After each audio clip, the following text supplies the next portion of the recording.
I don't think it's important at all to think of your opponent as your enemy. For one thing, I'm very good friends with a lot of my opponents at the poker table. I think that, you know, it's interesting.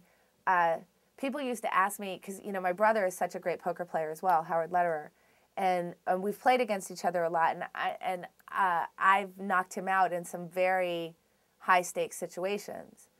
And people are like, how can you do that? It's your brother, you know? How do you do that? How do you sit down at the table and be cutthroat towards your brother?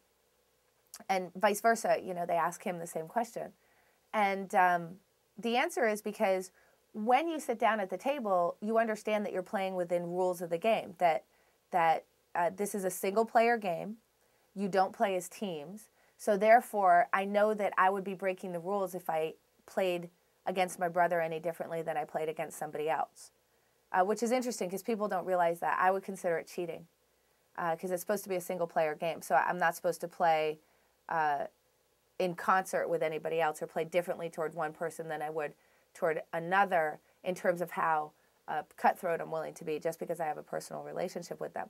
Now, what that allows, because you understand that, is that when you sit down at the poker table, there are certain rules to the way that you're supposed to play. So it's not that anybody's an enemy or a friend.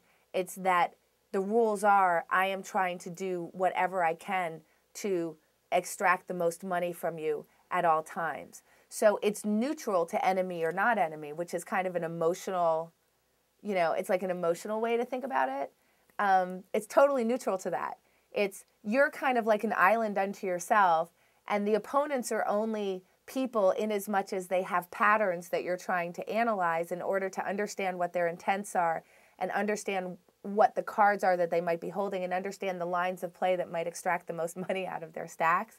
And then you walk away from the table and you go to dinner with them because everybody understands that you can separate yourself and your own personal feelings about somebody at the table from like how you feel about them in real life, because we've all agreed to those rules. And so everything else kind of goes out the window. So, you know, I've been at a table with friends of mine and they've either like, you know, taken tons of money from me or I've taken tons of money from them, and we go to dinner and it's like it didn't happen because that was the game and this is life. So like enemy would be a really weird word to be using, but I think there are players who do behave that way.